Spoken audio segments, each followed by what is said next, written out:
So welcome students to another new video. So students, आज के video में एक इंपॉर्टेंट अपडेट्स देंगे आप लोगों को, जो कि हमारे असम यूनिवर्सिटी के पीजी के एडमिशन रिलेटेड है। ठीक है, बहुत सारे स्टूडेंट्स आप लोग मेरे वीडियोस देखने के बाद कमेंट्स करते हो, और बहुत सारे स्टूडेंट्स के मन में अभी भी कंफ्यूजन है रिगार्डिंग एडमिशन प्रोसीजर, कैसे आप एडमिशन के अप्लाई करोगे और क्या क्या कंडीशंस होंगे। ठीक है, कौन सा कंडीशंस होंगे और क्या आप एलिजिबल होंगे एडमिशन के लिए, तो उसी टॉपिक के ऊपर आज के वीडियो में डिस्कस करेंगे। ठीक है, सो वीडियो को आप लोग अच्छे से ध्यान से देखना। ठीक है, ध्यान से मेरी बात को समझना, तभी होपफुली आप लोग के जो डाउट्स है एडमिशन प्रोसीजर को लेके, सो ये क्लियर हो जाएंगे। And thanks to all the students of Assam university जो इतने सपोर्ट्स कर रहे हो मेरे को कंटिन्यूअसली। आप लोग के सपोर्ट की वजह से मैं भी मोटिवेटेड हो रहा हूँ, मैं भी हार्डवर्क कर रहा हूँ आप लोग के लिए, जितना हो सके अपडेट्स में आप लोग के लेके आ रहा हूँ। ठीक है, ताकि आप लोग के मन में कंफ्यूजन ना हो। बहुत सारे कमेंट्स आते हैं, बहुत सारे व्हाट्सएप में मैसेजेस आते हैं, डीएम आते हैं इंस्टाग्राम पे।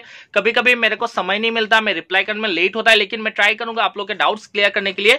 जब कमेंट्स में या फिर मैसेजेस में मैं देखता हूँ कि स्टूडेंट्स एक ही टॉपिक लेके बहुत सारे स्टूडेंट्स के मन में डाउट्स है, तो मैं ट्राई करता हूँ वीडियो के थ्रू आप लोग को इन्फॉर्म करने के लिए। सो आज के वीडियो में वही इन्फॉर्म करेंगे, क्योंकि बहुत सारे स्टूडेंट्स के मन में पीजी के जो एडमिशंस अभी स्टार्ट होंगे हमारे असम यूनिवर्सिटी के अंदर, उसके एडमिशन प्रोसीजर को लेकर डाउट्स है। बहुत सारे स्टूडेंट्स कमेंट्स करें कि एमए इन इकोनॉमी हो, एमए इन बंगाली हो, एमकॉम हो, एमएससी हो फिजिक्स में हो, या फिर जो भी अदर्स कोर्सेस है, पीजी कोर्सेस है, सो उसमें एडमिशन प्रोसीजर क्या होगा, क्या आप एलिजिबल हो उसमें अप्लाई करने के लिए। सो आज के वीडियो में उसी टॉपिक को फुल्ली कवर करेंगे कि क्या आप एलिजिबल हो पीजी के एडमिशंस के लिए अंडर असम यूनिवर्सिटी। सो आप लोगों को क्या करना है, हर बार की तरह वीडियो को लास्ट तक देखना है। सो स्टूडेंट्स, वीडियो में एंड तक बने रहे। सो चलिए वीडियो को स्टार्ट करते हैं।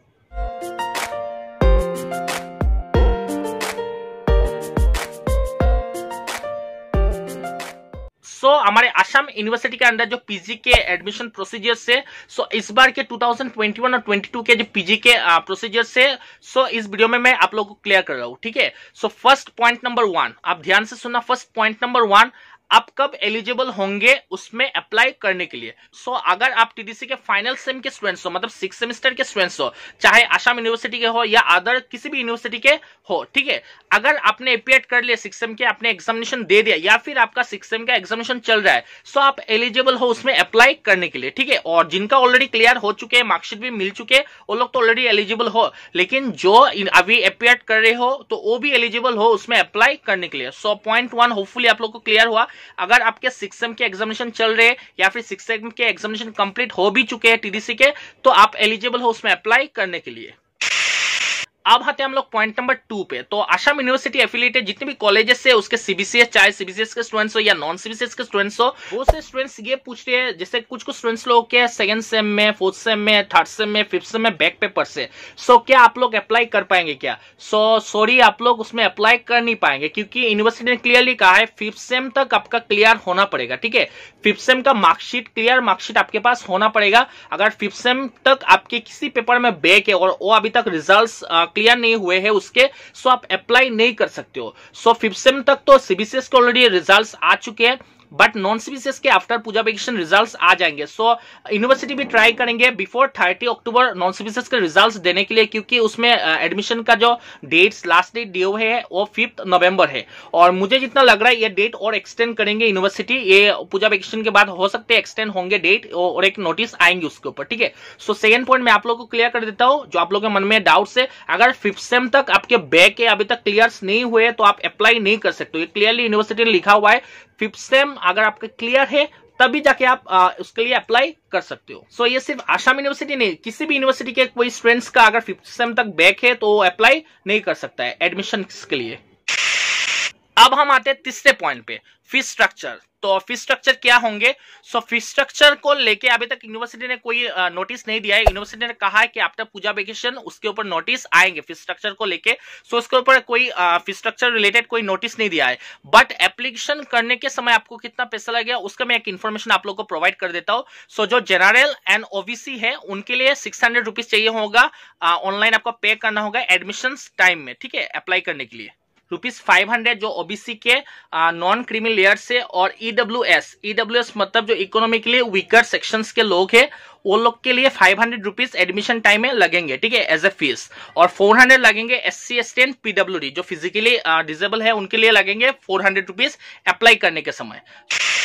अब आते हैं फोर्थ पॉइंट पे। तो फोर्थ पॉइंट ये है, जो आप अप्लाई करेंगे, जो टीडीसी एपीआर्ड है या फिर टीडीसी के जो अपियरिंग स्टूडेंट से अप्लाइड करेंगे, 6 सेम अपियरिंग स्टूडेंट से अप्लाइड करेंगे, आप लोगों के मार्कशीट बिफोर 30 नवंबर आप लोगों को सबमिट करना होगा, ठीक है। सो यूनिवर्सिटी अगर आसाम यूनिवर्सिटी के है, सो आप लोग के मार्कशीट इजीली 30 के नवंबर के अंदर आ जाएंगे, जितना मुझे आइडिया से, क्योंकि अगर मार्कशीट ही नहीं आएंगे तब आप उसके लिए सबमिट कैसे करेंगे। और जो अदर है, गुवाहाटी यूनिवर्सिटी हो या अदर डिब्रूगढ़ यूनिवर्सिटी और अदर यूनिवर्सिटीज के है, सो बहुत सारी यूनिवर्सिटीज ने ऑलरेडी 6 सेम के मार्कशीट दे दी है।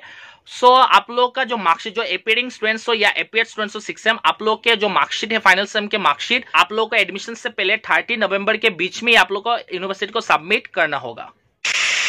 अब आते हैं 5th पॉइंट पे, जो रिजर्वेशन कैटेगरी जो है, तो reservation category government of India के अंडर के रूल्स में ही होंगे, ठीक है। वो रूल्स में जितने रिजर्वेशन, एससी के लिए जितना रिजर्व है, एसटी के लिए जितना रिजर्व है, उसके अंडर ही आपके रिजर्वेशन के जो कोटा हम लोग कहते हैं या फिर जो क्राइटेरिया होते हैं, वो क्राइटेरिया सेट किए जाएंगे, ठीक है। तो ये यूनिवर्सिटी बाद में ऑफिशियली एक नोटिस देके इन्फॉर्म कर देंगे। सो स्टूडेंट्स, होपफुली जो मेनली 5 पॉइंट थे एडमिशन में अप्लाई करने से पहले मैंने आप लोग को क्लियर की है। अगर फिर भी आप लोग को डाउट्स होते तो वीडियो को रिस्टार्ट करना, फिर से अच्छे से वीडियो को देखना, समझना। सो ये पीजी के जो एडमिशंस के अप्लाई के जो प्रोसीजर है, ये प्रोसीजर है, ठीक है। और बाकी जो भी अपडेट्स आएंगे मैं तो आप लोगों के साथ कंटिन्यू शेयर करता रहूंगा। और आप लोग याद करके जो टेलीग्राम चैनल है ज्वाइन कर लेना, तो मैं जो एप्लीकेशन के जो अप्लाई करने का प्रोसीजर है मैं आप लोग को सेंड करके दे दूंगा टेलीग्राम चैनल पे, वहां से आप पढ़ सकते हो अच्छे से, ठीक है। और ऐसे अपडेट्स के लिए स्टूडेंट्स मेरे साथ बने रहे, हमारे चैनल के साथ जुड़े रहे। So thank you students for joining me.